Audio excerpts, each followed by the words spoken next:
why I believe one should study stoicism. First off, it helps us put things into two piles: things that are in our control and things that are outside our control. I believe this is crucial to a prosperous life. You will save so much time and so much energy if you do this. And really, what is more important than time and energy? Time, no one can buy it. There's no price tag on time. There's been 36 seconds that have gone by since the start of this video. I can't go back. I can't get that anyway. Like, no money in the world can buy that time. And energy is so crucial. You only have a certain amount of energy every single day. And say you start the day with 100%. If you wake up in the morning and something outside of your control happens and you start feeding it all of your energy, that is such a waste of time, and you'll find yourself running in circles all day, and at the end looking and realizing that you got nothing done. Marcus Aurelius says to accept without arrogance and let go with indifference. I believe this is another very powerful Stoic lesson, that when you accept things, you should humbly and without pride be humble. It is a gift from God that you've received what you have received, and He can take it back at any moment. And to let go with indifference is the same point of view, that God has given this to you. If He wants it back, so be it. It was not yours to begin with. It was a gift from God, and it is outside of your control. So you should accept things without arrogance and let them go with indifference. A good man, the Stoics would say, cannot be wronged by a bad man. And I would go one step further and say a good action cannot be corrupted by bad action. So if you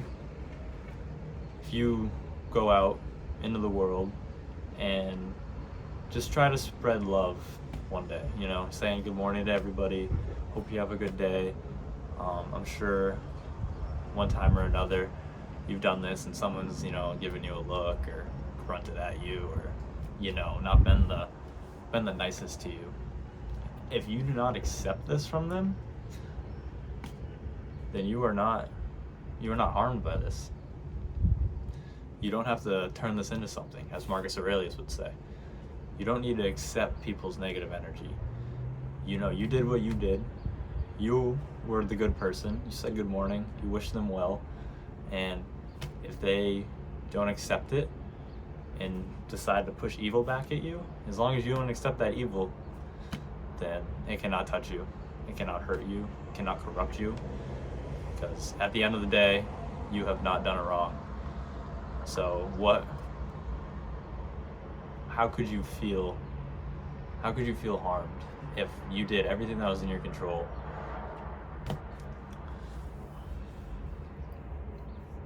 Stoic also takes the view that it is better to be wronged than to do wrong.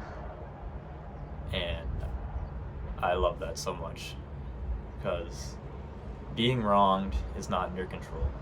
Doing wrong is in your control. And as you can see, this is all Stoicism typically ties back to that. What is in and what is not in your control. And this is just a great example. You shouldn't wrong people. You just shouldn't wrong people. And if you're being wronged, it's not in your control, and it's better to be wronged than to do wrong. And they would also say that it is better to be worst than to gain an unfair advantage. And I believe that is also true for the same reasons I just mentioned on being wronged. Stoicism also helps you if you're struggling with coming to terms with your mortality. It helps you come to terms with your mortality. It talks about how natural life and death is. Everything dies. And what is more natural than dying at the end of the day? It's not something that should be feared.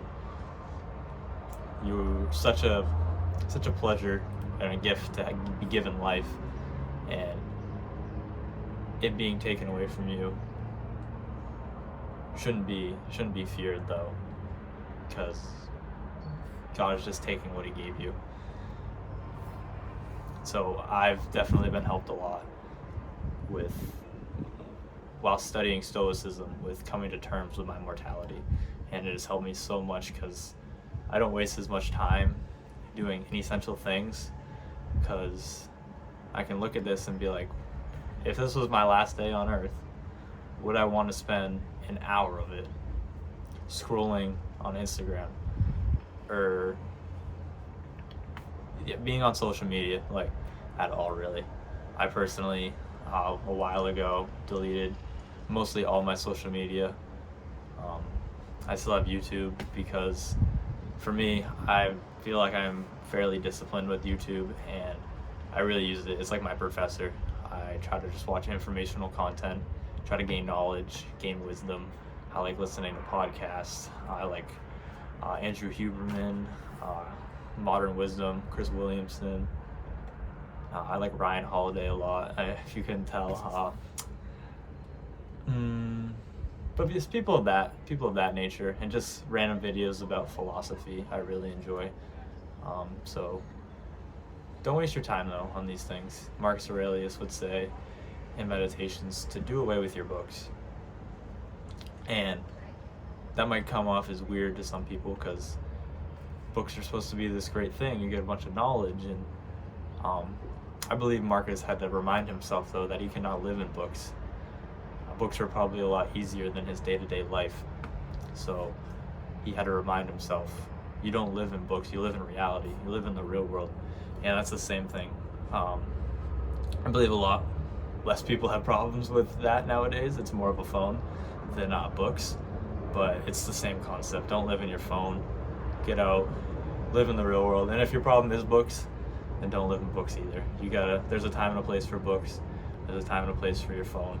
But life is out there in the real world. It's not in your phone, it's not in a book, it's in reality. Marcus Aurelius would say to look for the beauty in everything as well. Everything has beauty, and it's up to you to find it. And I like to view this in people, because everyone, I believe, in something is my master. And I mean that by someone is better than me. Everyone is better than me at something. And it's up to me to find that. And it's up to me to look at them for the virtues they have and learn from them. Confucius would say he could walk next to two men, and the one he can learn from who is a better man than him, and the one who is not, he can also learn from, whether that be what he shouldn't do. Yeah, that kind of goes against the point I was just saying, but it kind of goes with it too. But just try to find the beauty in everything. Even that man that Confucius may be better than what he is saying, he is better than Confucius at something. And it's up to you to find that. And Socrates would say that he was so wise because he knew that he knew nothing. Everyone he talked to, he was trying to learn from them. He always asked questions. He always asked why, because he was just trying to learn. He understood that he knew nothing. As the island of knowledge expands, so does the shore of ignorance. And I believe this is so true. I've definitely seen it in my life. The more I learn, I feel like the more I don't know.